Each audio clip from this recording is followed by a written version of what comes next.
sendiri di antara kesel gimana? Dari penilaian sendiri, Abang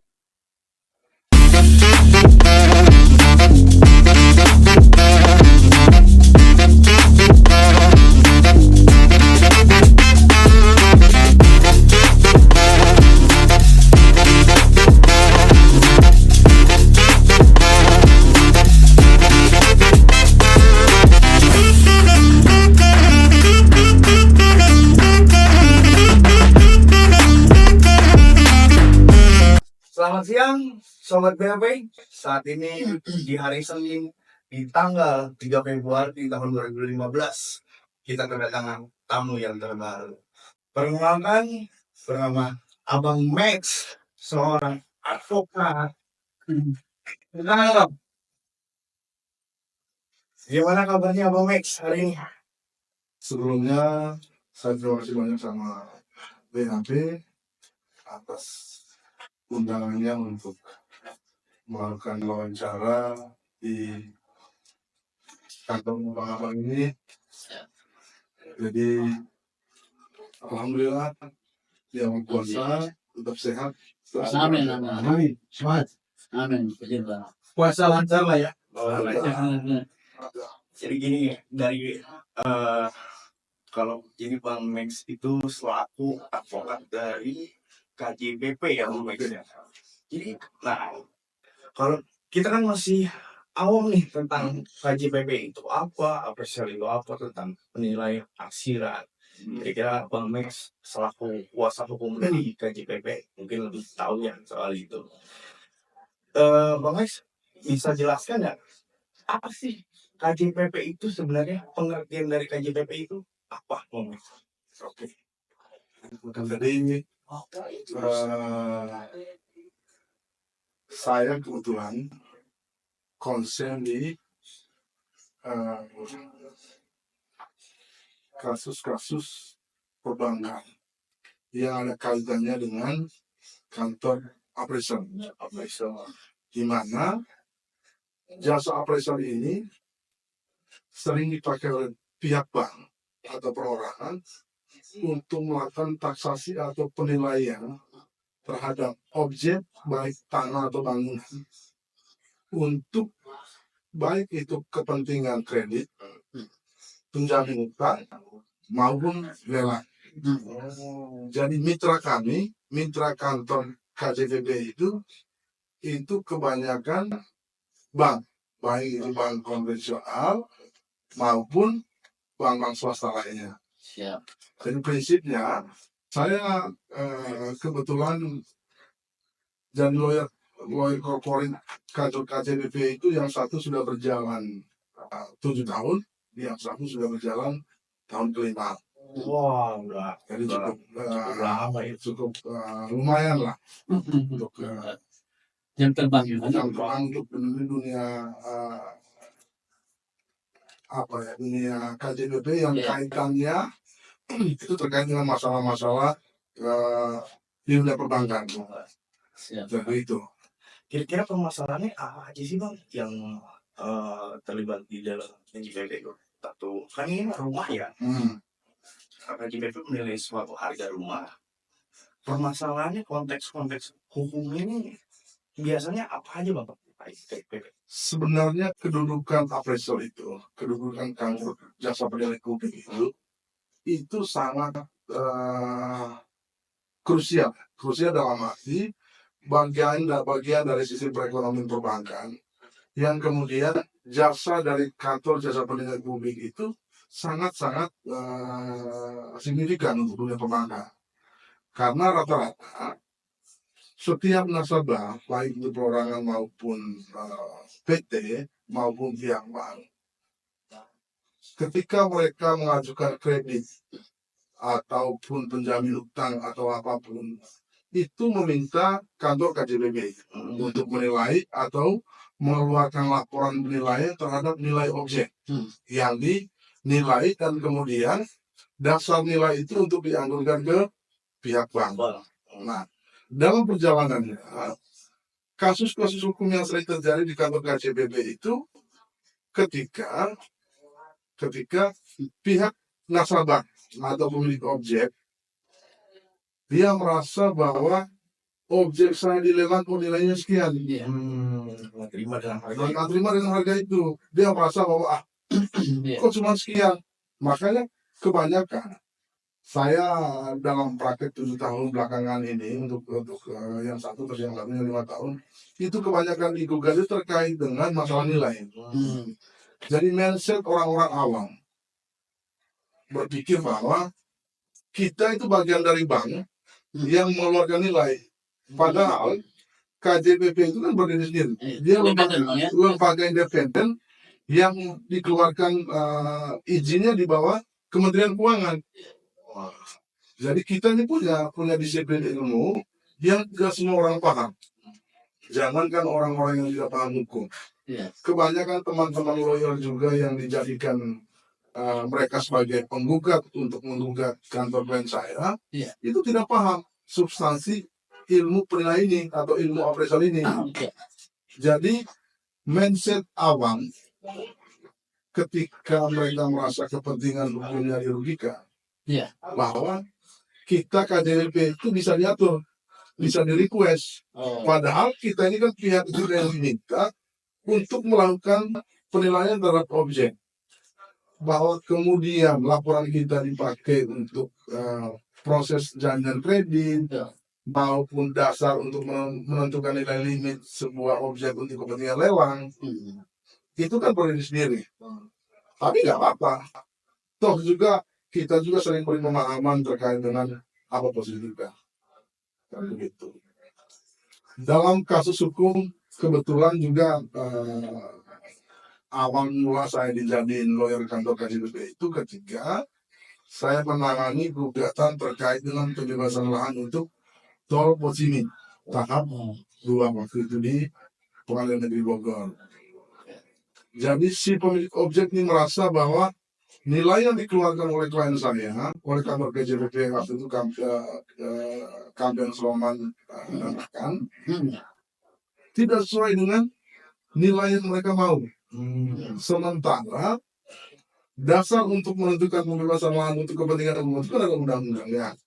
Nah, tapi mereka punya hak bahwa kemudian mereka tidak sepakat, itu kita hargai.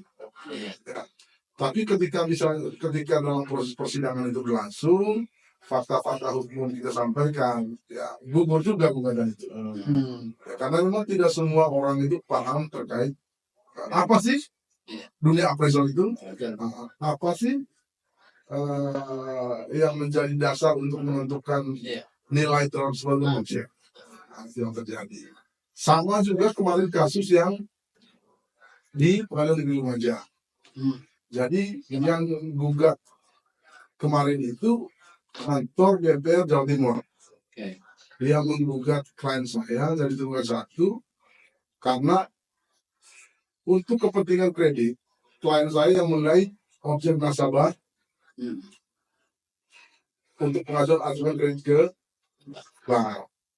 Tapi dia lupa bahwa karena dia tidak paham substansi apa itu peran KJPP di situ, ya dia masukkan saya di tunggal 1. Padahal relevansinya sangat-sangat jauh. Yang terima duit orang lain, ya, yang juga orang lain untuk mengganti kerugian Iya. itu. bahkan ditaruh tergugat pun nggak ada urusan ini sebenarnya, salah alamat ya. Sebenarnya kalau dalam teknis gugatan ketika itu sudah bergulir di litigasi, sah-sah saja dia masukin saya tergugat. Karena bagaimanapun dalam gugatan sebuah gugatan untuk perkara perdata, dia perlu untuk jangan sampai gugatannya dia NO.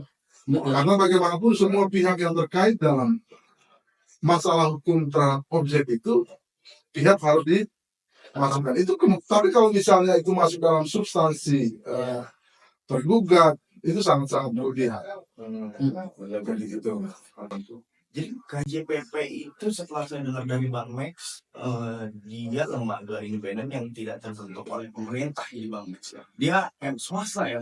Dia lembaga profesional, Profesional. sama kayak profesi kita sebagai advokat. Oh. Cuma dalam perjalanannya sampai hari ini, salah satu kelemahannya karena memang profesi ini belum memiliki undang-undang tersendiri. Belum memiliki undang-undang tersendiri. Masih PMK Bang ya? Masih PMK, masih PMK. Dalam proses belakangan terakhir ini sudah masuk di prolegnas, tapi sampai saat ini belum gol-gol juga. Belum gol. Jadi saya sempat sampaikan ke pimpinan masyarakat penilai Indonesia atau MAPI, saya sampaikan profesi penilai ini sangat urgent, sangat krusial dalam praktek ekonomi kita. Nah, agak naif kalau misalnya kita sebagai penilai ini tidak memiliki landasan hukum seperti organisasi advokat, karena ada undang-undang advokat 2018, terus konsultan, terus notaris. Iya. Hanya makanya profesi ini tidak familiar di kalangan orang-orang. Yang bisa jadi karena memang kita tidak punya payung hukum resmi. Iya, Betul. itu orang jadi masalah. Itu dari masalah. Datang. Betul. Bang, soal penilaian atau soal itu, apa sih Bang yang jadi tolak ukur? Misalnya rumah kos kita, Bang Didi, harganya sekian, 200 juta. Rumah saya 700. Tolak ukur harga itu bagaimana? Penilaian kita tuh kita Dalam konteks teknis penilaian, dalam hal ini misalnya pemberi kerja Bang Didi misalnya, Bang Didi yang melakukan kontrak dengan kita terkait dengan penilaian objek bangunan. Ya. Contoh, Bang Didi ini mempunyai rumah, tanah dan bangunan. Tanah dan bangunan ini Bang Didi mengajukan anggaran ini ke bank. Bang Didi bisa langsung kontak langsung ke kantor appraisal untuk meminta taksiran nilainya berapa. Karena hasil dari laporan penilaian dari proyek dari kantor dari jasa appraisal ini nanti akan dicarikan Bang Didi untuk bank. Setelah Bang Didi sudah sepakat terkait dengan fee pekerjaan itu, maka dibuatlah kontrak. Kontrak itu disepakati, dan dalam klausul dalam kesepakatan itu harus mencantumkan tujuan penilaian untuk apa. Atau misalnya ke pihak bank mana yang mau dituju, bank mana yang mau dituju. Nah, setelah itu Bang Didi sampaikan apa dasar dari SHM ini, misalnya sertifikat, misalnya IMB misalnya. Nah, dari dokumen-dokumen itu diberikanlah ke jasa appraisal. Jasa appraisal untuk mengirim atau menentukan dari stafnya itu yang menilai siapa. Nah, orang ini nanti akan terjun ke lokasi, didampingi Pak Didi untuk menentukan batas-batas mana dari objek tanah atau bangunan itu. Setelah itu, penilai ini dia akan mencari mencari data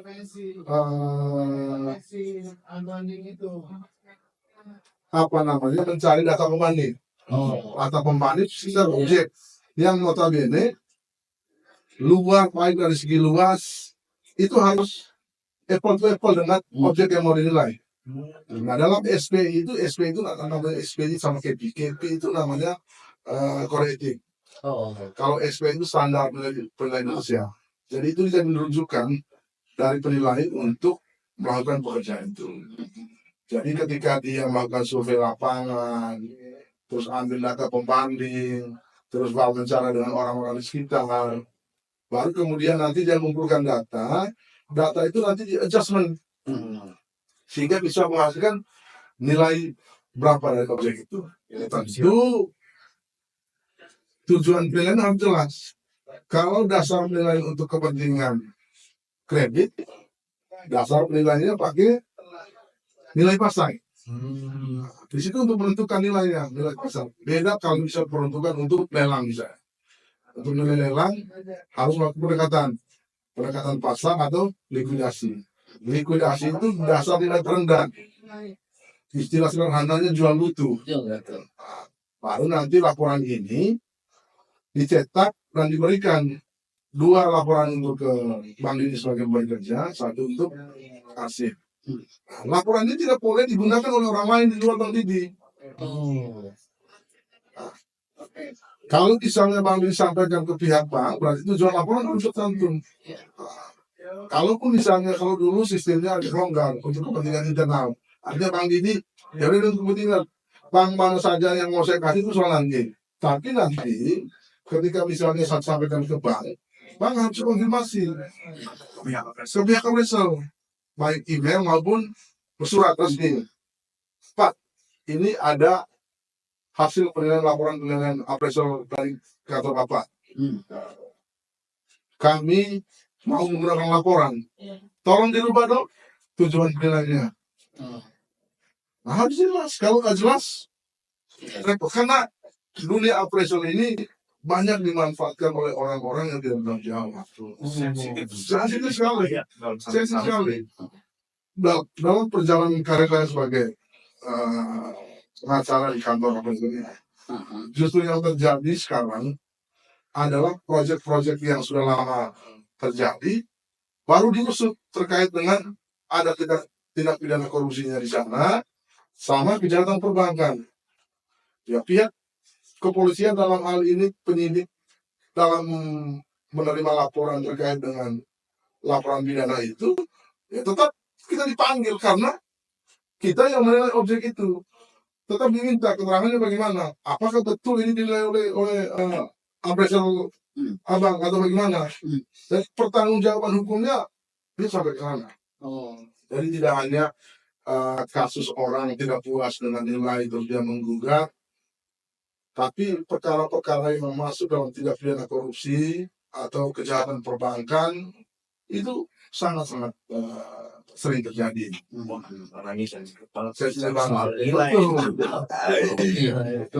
Kalau appraisal kan pada saat ketika perbankan mau mengeksekusi, Betul. mau menjual ke KPKNL, Betul. sebelum dia mencapai KPKNL melalui lelang, peran KJPP kan berarti Betul. ini ya untuk Sangat appraisal. krusial. Nah, boleh nggak pihak bank itu markup dari harga KJPP yang udah ditentukan? Boleh nggak tuh Bang? Kira-kira gitu. Secara aturan nggak boleh. Oh, Tapi dunia lapangan ini kan kita tidak bisa munafik. Iya. ya benar. Banyak orang yang berpikir pendek hanya karena demi uang itu diiyakan, dan itu pasti bermasalah. Pasti bermasalah. Ketika pihak KJPP mengiyakan melakukan praktek seperti itu, dia bisa jalan. Makanya dalam perkara-perkara korupsi atau tindak pidana lain, ketika penyidik mampu mengungkap terkait praktek seperti itu, Iya. bisa dijadikan turut serta bagian dari Iya. tindak kejahatan itu. Iya. Makanya masuk dikategorikan sebagai. Tapi jika memang terbuka tuh nggak berlebihan dulu. Ya, jadi pengalaman klien saya kebanyakan. Jadi karena mereka awam di dunia hukum, saya berikan advice. Jadi kita punya profesi ini profesi yang luar biasa. Ya. Tidak semua orang terjun dalam dunia ini, dunia profesi ini. Karena untuk mencapai pada tahap jadi penilai itu kan dia butuh waktu untuk selalu belajar dan harus memenuhi sertifikasi. Dan dia harus punya legalitas untuk jadi penilai. Jadi dari disiplin ilmu mana saja boleh, tapi tetap dia harus mengikuti pendidikan profesi. Nah, setelah dia selesai tahap 1, dia akan naik sampai pada tingkat dia jadi penilai penuh untuk tanda tangan sebuah laporan. Jadi ada tingkatan-tingkatannya. Jadi harus dilalui oleh setiap penilai ketika dia fokus dan terjun di dunia penilai. Biasa Pak Mek, sejauh pengalaman Pak Mek di dunia KJPP, kira-kira objek apa saja sih yang dinilai sama KJPP? Apakah hanya tanah dan bangunan atau ada objek lain yang perlu dinilai? Nah, banyak. Yang pertama itu studi lapangan, Sudah. tanah dan bangunan, terus kebebasan lahan, kapal, Kapal ya Bang? ya, alat-alat berat. Sama yang terakhir terbaru ini pasar modal, tapi itu harus punya spesialis khusus. pasar modal. Spesialis ya? Ya, pasar modal. Menarik. Itu kalau di pasar modal itu kajian penilaiannya itu apa jumlah saham atau apanya itu? Nah, Ya, valuasi dia obligasi. Oh, Obligasi. Jadi lebih tingkatnya lebih rendah dan itu spesifikasinya lebih, Ada lagi ya. Khusus. lebih khusus dan mahal. oh jadi Nah, KJPP itu penilaiannya untuk nilai Ya. tanah beda, betul. nilai anggaran beda, nilai masuk Iya. Kalau untuk tanah dan bangunan tentu pendekatannya nilai pasaran atau nilai literasi. Kalau untuk kepentingannya pendekatan biaya, jadi ada beberapa metode yang semua tertuang dalam KPSB itu. Jadi ada buku khusus yang memang wajib hukumnya dipelajari oleh setiap penilai. Nah, dan dia juga harus memiliki standar. Ada namanya dia jadi survei lapangan, terus harus punya standar khusus untuk bisa tanda tangan di sebuah laporan. Jadi ketika penilai surveyor ini udah mengumpulkan data, baik ambil data pembanding, terus wawancara pihak-pihak lain yang memang mengetahui objek di sekitar itu, baru nanti dia adjustment yang kemudian nanti berakhir pada ada namanya reviewer. Reviewer itu untuk mengolah semua sampai dengan nilai akhir. Jadi ada tahap-tahapannya yang memang harus dikerjakan untuk menentukan berapa sih nilai objek itu. Nah, nilai objek itu nanti yang dituangkan dalam sebuah buku yang namanya laporan penilaian. oke. Panjang. Lumayan panjang ya. Saya lanjut izin kita ini kan awam ya untuk dalam ini.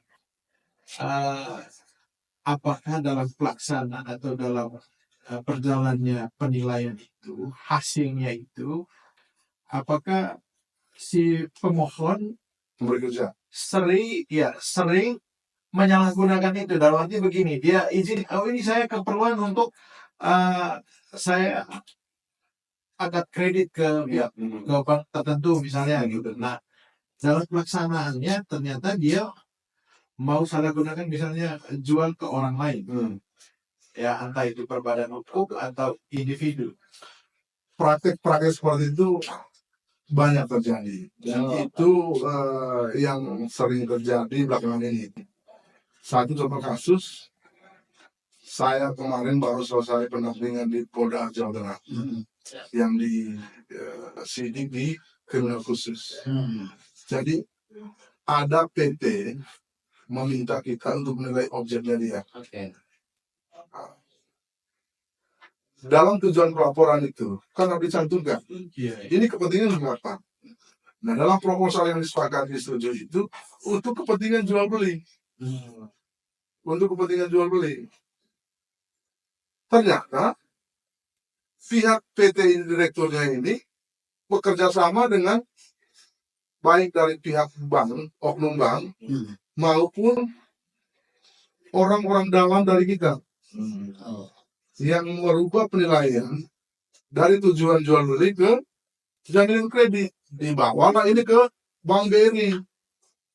Bank BRI menjadikan laporan kita untuk mengeluarkan kredit anggunan ke si PT ini. Jadi praktek-praktek itu sering terjadi. Sering terjadi. Makanya kemudian hampir rata-rata sekarang banyak kantor KJPP itu diskusi dengan saya karena memang ini yang terjadi di kantor tiap-tiap kantor KJPP. Ya. Makanya memang dunia-dunia kita, dunia advokat kita ini kemudian nanti akan membawa berkah juga. Karena setiap kantor operasional itu punya masalah-masalah yang sama. Karena kurang polanya itu sudah berlangsung apa ya? Sudah biasa, tapi ketika itu muncul ke permukaan masalah hukum, nah itu kelagapan. Makanya kan orang-orang itu banyak diskusi dengan kita. Ya, sehingga nanti kan teman-teman juga nanti saya bisa endorse ke kantor KCP yang lain ketika mereka butuh lawyer untuk pulihkan secara hukum. Luar biasa. Bang Mek, ini saya sedikit mundur pertanyaan. Profesi penilai ini atau appraisal ini kan kita diatur baru sampai di regulasi Pemda, ya. betul. PMK. Ini ada nggak lembaga yang mengawasi kode etik tentang profesi penilai? Karena kita juga belum tahu nih kan kalau eh, dari advokat itu ada, Betul. dan dari konsultan Betul. juga. Nah dari penilai sendiri ini atau dasar gimana? Dari penilaian sendiri ada namanya Dewan Penilai. Itu bergabung di profesi penilai itu namanya MAPI, Oh. Masyarakat Penilai Indonesia. Nah, kantor pusatnya itu di Gedung 18 Simatupang. Oh, Ya. Nah, MAPI sendiri itu ada namanya Dewan Penilai. Dewan Penilai ini itu nanti yang memberikan sanksi ketika penilai ini melakukan pelanggaran. Salah satunya di kartu MAPI-nya. Oke. Lalu pelanggaran bang ya? Ya, dari segi pemerintah yang mengawasi penilai-penilai itu ada namanya P2PK. P2PK ini di bawah Kementerian Keuangan. Ya, jadi semua laporan atau hasil kerja mereka itu yang ngawasi P2PK ini. P2PK. Makanya kenapa dia harus memiliki izin untuk jadi seorang penilai. Jadi misalnya saya misalnya sudah pada tingkat paling atas dari penilai, saya harus ajukan permohonan untuk dikeluarkan izin dari Kementerian Keuangan, baik untuk izin penilai maupun untuk izin kantor KJP. Jadi ada namanya masalah MAPI, masyarakat penilai profesi Indonesia. Iya. Pelanggaran kode etik itu bagaimana sih Bang Max? Biasanya kan kalau advokat itu banyak banget ya pelanggaran kode etik di advokat itu, berbicara ke klien lawan itu udah melanggar kode etik. Nah kalau Amesel atau KJPP pelanggaran kode etik seperti apa tuh? Contohnya ketika penilai ini melenceng dari apa yang tertuang dalam KD atau SPI. Jadi undang-undang mereka itu SPI, Standar Penilai Indonesia, sama KPI, Kode Etik Indonesia. Jadi hal-hal yang sering dilanggar itu ketika antara pemberi izin misalnya abang nih, Bang, saya minta objek ini tolong dinilai dong. Tapi dia tidak independen. Dia mengikuti request abang yang nilainya 5 miliar. Abang minta jangan 5 miliar dong. Ada atensi. Ada atensi. Nah, jadi sepanjang nilainya itu dia tidak bisa pertanggungjawaban secara keilmuan, itu bisa pelanggaran kode etik bisa dilaporkan ke dewan. Nah, dewan nanti yang menyidang dia untuk berikan teguran yang berakhir pada pencabutan lisensinya. Dewan MAPI tadi. Iya, dewan nilai MAPI tadi. Bang, itu sebenarnya ini profesi ini kalau kita pernah baca-baca itu di negara di Eropa, di Amerika, ini ada beberapa katakanlah profesi penilai dilakukan. Nah kalau untuk di Indonesia sendiri bang udah ada belum bang? Yang udah banyak bang ya? Banyak dilaporkan itu. Jadi ya itu tadi. Jadi unsur perbuatan pidana yang diusut oleh penegak hukum itu ketika dia melakukan hal-hal yang di luar tupoksinya. Iya, maksud tadi. Jadi kebanyakan kita sebagai pesakitan di dunia peradilan itu ketika kita bagian dari sebuah kejahatan. Yang notabene sampai terjadi kerugian bagi orang lain. Ya.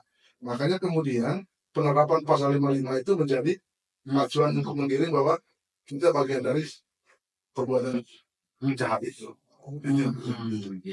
Karena memang mereka udah tahu ini juklisnya kok mau gitu. Makanya kan bagi orang awam KJP ini bisa dibayar kok. Betul. Itu mindsetnya. Betul. Iya. Mereka lupa bahwa kita ini kantor jasa penilai publik ini dia independen. Dia melakukan taksasi atau perhitungan itu punya ilmunya. Ada hitung-hitungannya. Jadi tidak mereka-reka. Artinya ilmunya dia itu bisa dipertanggungjawabkan secara ilmiah. Dan tidak semua orang juga paham terkait ini. Iya. Ah, ini Sama ini bang, dalam Bang, ada hari ini pembebasan jalan tol. oke. Itu kita ambil sampling kasus di Rawamangun. Sampai hari ini kan belum selesai. Betul. Padahal itu sudah dinilai oleh APS. Artinya bahwa semua pertimbangan mengenai harga itu secara forensik sudah diakumulasi. Betul. Nah ini apa yang menyebabkan timbul hari ini mereka itu berbondong-bondong mendemo misalnya ke tim pembebas. Betul. Dalam hal ini yang membebas jalan tol. Waktu itu saya tidak semua mengikuti. Dan akhirnya uang itu diketik di pengadilan gitu kan, maksudnya sih. Jadi, nah itu kenapa bang? Harusnya kan mereka berpikir ini sudah dihitung loh, gitu. Semuanya dengan ahlinya gitu kan, dengan ahlinya. Tapi mereka, apakah mereka ini kiblatnya itu harga pasar? Apakah mereka ini kiblatnya ini kepada NJOP bang nih, sehingga muncul tadi ada gap tuh bang. Iya, itu di mana bang biasa terjadi gitu? Kalau konteks pembebasan lahan, biasanya PUPR itu kan punya domain. ya. PUPR punya domain. Oke. PUPR di bawahnya itu ada PPK. Subnya. Oke. PPK ini yang memberikan pekerjaan kepada kantor KJDP untuk melakukan penilaian Penilaian. objek Iya. lahan yang mau dibebas. Peran KJPP itu hanya menghitung berapa ganti untung terhadap objek itu. Tentu beda-beda. Dalam konteks pembebasan lahan yang dinilai itu baik terkait dengan nilai pasar terhadap objek, Oke. terus tanggal bangunan di dalamnya, terus ada namanya masa tunggu, solatium namanya. Masa tunggu itu dihitung. Masa tunggu sebelum objek itu Gunakan. dieksekusi. Jadi peran KJP hanya sampai di situ. Setelah hasil penilaian itu diberikanlah ke PPK ini. PPK ini yang melakukan negosiasi ke masyarakat pemilik objek. Dasarnya apa PPK? Ini sudah diappraisal. Tanahmu sekian. Tanahmu yang sekian meter sekian. Jadi tiap-tiap pemilik kan beda-beda. Beda-beda. Jadi kalau konteks terkait dengan NJOP, karena orang berpikir, Iya. NJOP sekian, masih dipaksa sekian. Ya gimana tim? kalau dalam dunia appraisal itu, Oke bang. NJOP itu hanya dipakai untuk nilai pajak terhadap objek. Karena ada BPHTB sama PPH. PPH. Oh, mereka hitungnya pakai itu. Betul. Kalau semua itu referensinya pakai NJOP, buat apa ada appraisal lingkaran? Oh gitu, siap. Saya bang tahu ya. Ada cerita menarik terkait gugatan saya kemarin di Siap bang. Pengadilan Negeri Lumajang dan dia kalah. Sekarang dia banding di Pengadilan Tinggi Jawa Timur. Oke. Jadi dia masukkan saya di jadi tergugat 1 dan dasar gugatan dia itu dalam posikannya dia itu menyampaikan bahwa kenapa NJOP tidak jadikan dasar nilai objek. Satu. Yang kedua, kenapa surat keterangan desa tidak jadikan dasar untuk nilai. Iya. Akhirnya ketika mediasi sampaikan, ketika saya berlangsung proses persidangan itu, ya memang hakim memutuskan. Iya. Real apa adanya. Betul. Tugas kita menyampaikan itu. Tidak. Iya. Nah, saya adalah saksi ahli. Apa yang saya tuangkan dalam baik itu jawaban maupun replik saya didukung sama keterangan ahli yang menyatakan terkait itu. Betul. Nah, Betul. Iya. Jadi keterangan desa menjelaskan harga pasar, kalau NJOP menjelaskan harga yang memang itu harga sumber. NJOP itu hanya untuk nilai pajak. pajak. Sementara abang menghitung-hitung itu nilai properti itu atau objek tanah itu tidak masuk buat tadi bang ya? Betul, tidak masuk, Nggak tidak. masuk. Makanya pertanyaan dia, apakah nilai dia tanya ke saksi ahli saya, apakah nilai keterangan desa sama NJOP tidak jadi dasar untuk melakukan lain? Tidak, simpel aja jawabannya. Iya, iya. Tidak. Betul. Tapi dia memaksa diri supaya masukkan nilai Hmm, keterangan desa itu sama NJOP. betul. Jadi ini Kalau itu yang dipakai, kami nggak ada di sini hari ini. Dan jadi ini memang bang pentingnya abang diundang Betul. untuk menyampaikan sejatinya dari profesi penilai itu spesial ini dia masyarakat tahu bang. Tahu, Karena memang masyarakat nilainya NJOP gue sekian loh. Sekian. Gua nggak mau Gua nggak gitu, paham. di bawah ini gitu bang. biar paham nanti masyarakat dalam BAP.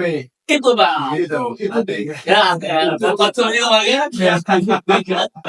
dilema penilai saat ini mendorong untuk segera diundangkan. Ini kan harus masa punya profesi yang punya posisi untuk menentukan perjalanan ekonomi itu dan Betul. enggak. Artinya berisiko tinggi juga bang ya. Enggak. Jadi regulasinya udah bukan undang-undang bang ya, jangan PMK bang Nah ya. itu yang lagi kita perjuangkan supaya teman-teman penilai ini adalah Iya, Legal standing apa ya? legal standing. betul bang, sepakat. Saya Nah, dukung bang. untuk mengajukan ini kita ajukan ke DPR atau ke MK bang ya untuk Oh judicial. iya, kalau seandainya ada. Prosesnya seperti Masuknya di DPR usulan itu. Oh, Kalau undang-undangnya. Pak Mek, sejauh silakan. perjalanan selama di KJPP itu kan kebanyakan sebelum itu dijadikan hak tanggungan tentu terlebih dahulu di appraisal. Betul. Oke. Hasil appraisal itu yang nanti jadi acuan bank untuk mengeluarkan nilai kredit. Kredit. Oke. Kan dalam perjalanan itu ada yang sampai selesai, ada yang dengan keadaan tertentu itu tidak sesuai dengan janji, ada yang ingkar janji dengan keadaan tertentu dan lain-lain. Karena kondisi itu pasti akan dilakukan eksekusi atau dilelang atau eksekusi. Iya. Ketika sampai dilelang, apakah hasil appraisal sebelum dijadikan hak tanggungan masih menjadi acuan untuk lelang atau diappraisal ulang? Oke. Terima kasih. Ini pertanyaan bagus. Hmm. Kalau untuk konteks ini, Iya. karena kepentingannya untuk lelang, maka diappraise ulang. Oh, Dalam menentukan nilai terhadap kepentingan lelang, dua pendekatan yang dimasukkan. Pendekatan pasar sama likuidasi. oh. Nah, biasanya KPNKL itu nilai likuidasi ini yang dipakai. Karena nilai kata dijual butuh atau jual paksa. Jual paksa. Nah, ketika objek dari nasabah yang melakukan HT ke bank, dia merasa bahwa kok sekian Lebih rendah ya. lebih rendah. Tapi dasar untuk lelang itu mereka pakai nilai likuidasi. Sah-sah aja dong. Oh. Ya. Tapi kebanyakan nasabah merasa bahwa loh, bank ini kurang ajar. Nah, objek saya kok bukan segitu kok.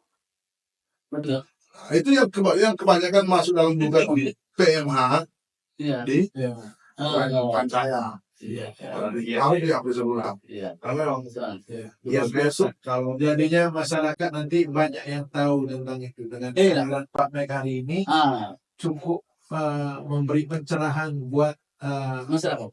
masyarakat tentu yang pantau dengan kegiatan BAP. Amin. Jadi Betul. mudah-mudahan hasil pembicaraan ini banyak masyarakat yang tertarik untuk konsultasi di BAP. Benar. Kita beri Amin Pak. DAP punya qualified, Iya. punya kualifikasi lawyer-lawyernya.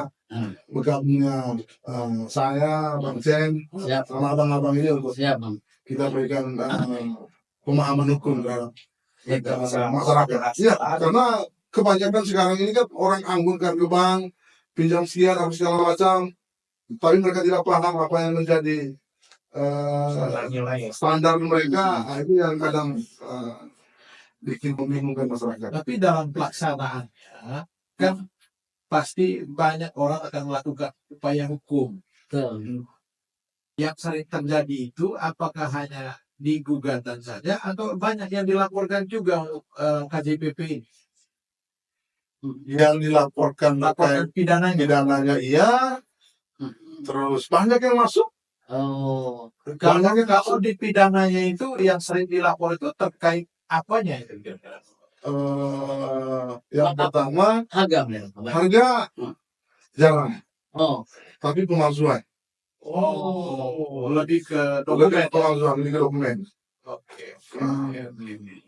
Jadi biasanya yang menjadi kesakitan itu orang-orang internal itu memang yang niatnya jahat. oh, Israel. Ya, jadi mereka merasa bahwa begitu terima proyek, tanda tangannya dipalsukan, kok suara dipakai, ya gitu. Tapi rata-rata pimpinan KTP jarang yang iya. termasuk saya awal-awal juga pembenahan internal itu yang saya lakukan di awal sebelum saya jadi lawyer KJP. Jadi saya bersih-bersih mental orang-orang jalan itu untuk jangan sampai berbuat seperti itu. Karena bagi orang awam mereka nggak berpikir dampak. Betul. Yang dilihat ini ada cuan nih, Acuan ya. Lebih ke cuan sana aktor nih. Iya. Nah, Mindsetnya itu. berarti biasanya itu. tidak pernah berpikir apa hukum setelah itu. Begitu dokumen itu di tangan penyidik kita perlihatkan loh, kotak-kotak dipalsukan, kop surat dipakai, bendera dipakai, ya itu terjadi. Kalau yang gugatan itu kebanyakan dari lelang. Iya. Yang tadi seperti pertanyaan Bang Jen itu kebanyakan. Tapi yang namanya kita digugat, ya kita punya jawab untuk memberikan. Tapi rata-rata sampai sejauh ini alhamdulillah sepanjang dua kantor KJPP yang saya pegang aman-aman aja. Ya, badai pasti ada. Berlalu ya. Iya. Bang, kalau kita ngelihat ada beberapa hari ini di Indonesia pembebasan yang harganya tidak manusiawi. Nah, ini memang untuk program proyek nasional. Itu kajiannya atau penghitung-hitungannya sama udah bang dengan perorangan untuk jadi agunan ke bank dan kepentingan negara gitu. Kalau untuk kepentingan umum beda. Oke. Contoh pembebasan lahan untuk kepentingan umum jalan tol Iya. beda, Lebih rendah, Bang? lebih rendah, Oh ini bang nih, jadi masyarakat lebih rendah. sekarang gitu bang jadi mana? Ada pagunya, ada standar. Oke, ada pagu tersendiri ya. Sendiri. Oh, Jadi, makanya kebanyakan pembebasan jalan tol itu banyak orang gugat-gugat.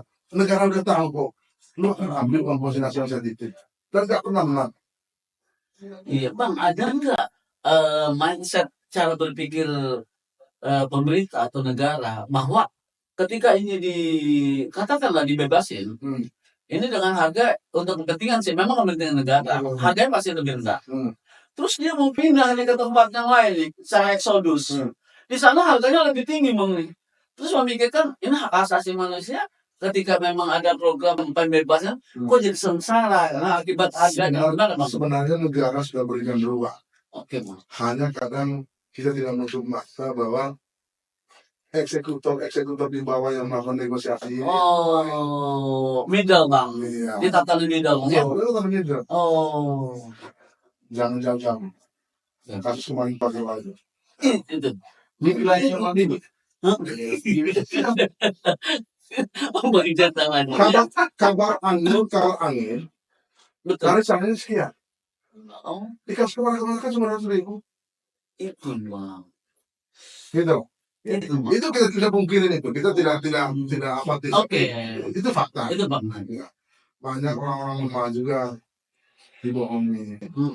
Jadi ada pihak-pihak yang cari keuntungan untuk Iya. seperti.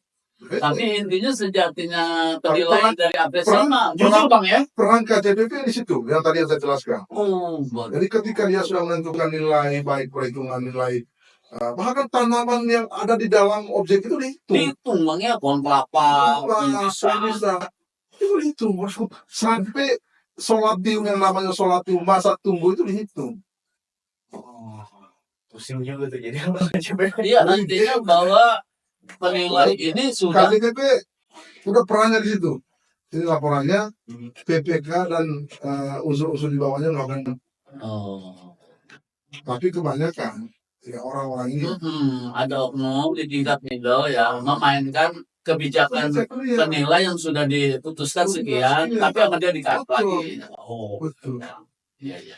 Nah, Bang, biasanya Abang selaku advokat dari GJPP nih, pasal-pasal apa sih yang biasanya orang gugat Abang tuh biasanya mereka dirugikan ya? Perihal apa tuh, Bang? Karena kan Kalau dalam konteks perdata, perdata gugatan selalu PMA.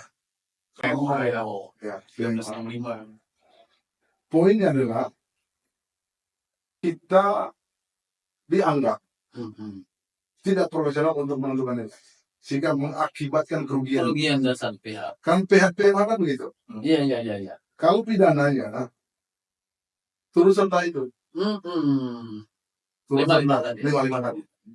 Jadi pertama, ketika masuk dalam penyidikan itu kan ada terlapor tuh. Dari terlapor, tiba-tiba terungkap bahwa ada dokumen dari KJPP ini. Nah, dalam pelaksanaan sesuaikan dengan tupoksi KJPP. Lu terjun nggak Oh, ke lapangan? Lu foto nggak objek? iya Jangan-jangan lu copy paste. betul. Ada yang begitu ya. Lu nggak begitu. Betul, betul. Tidak terjun lapangan, tiba-tiba dapat hasil bagaimana mungkin. Jangan-jangan lu udah bayar nih. Betul betul. Makanya kan itu dirangkai ketika lu tidak profesional sesuai dengan tupoksi lu, berarti lu ada main. 55 itu digeser kan. Itu yang terjadi. Cuma ya. Jadi di lapangan ini menarik banget ini GJPP. Bang, boleh ya kita bahas lebih jauh lagi tentang GJPP. Bicara tentang transaksi jual beli, KJPP itu berapa persen, Bang? Nah, ini serem banget. Kita bahas enak ya. Untung Ini pertanyaan paling fundamental karena terkait dengan jasa profesi.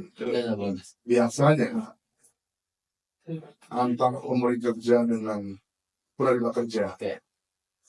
soal negosiasi berapa nilai fee itu soal kesepakatan. Artinya berapa? Fleksibel ya, Fleksibel. Ya, paling bisa ditolerir itu harga teman. Kalau yang lain enggak. Oh, iya. harga teman harusnya di atas, Bang. Kalau harga teman itu seniman itu.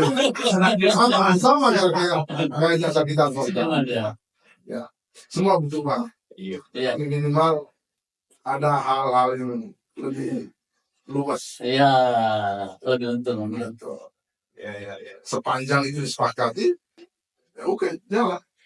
Jadi tidak punya standar khusus. Tapi rata-rata orang-orang di pihak-pihak bank ini udah familiar standarnya untuk titik berapa titik sekian. Jadi ketika negosiasi juga masuk di akal mereka. Ini Yang terpenting jangan titik angka. Oh. ini baru kenali pasal 55 tadi. Iya, jangan titik angka. Kalau soal nilai itu bisa diperdebatkan karena prinsipnya penilaian itu hanya mengeluarkan opini. Antara KJPP dan KJPP belum tentu sama. Oh iya. Iya. Betul. Kadang KJPP Betul. Tapi sepanjang itu range-nya bisa diterima akal, bisa diterima. Tapi kalau bisa tepuk satu sama semuanya dua, nggak mungkin. Kali soal opini. Benar. Karena kepala saya suatu barang ini bagi saya ini 5.000, tapi Bang, Iya. 2 juta. 2 juta. Tapi harga tanah itu kan biasanya bersifat kalau saya analogikan dengan patung ini kan terlalu fluktuatif. Betul. Nah, mungkin kalau harga tanah ya tipis-tipis Tipis-tipis. lah, nggak berpikir jomplang. Kamu jawab. Kalau sampai jomplang itu Ya, katanya tuh ada kecurigaan. Iya.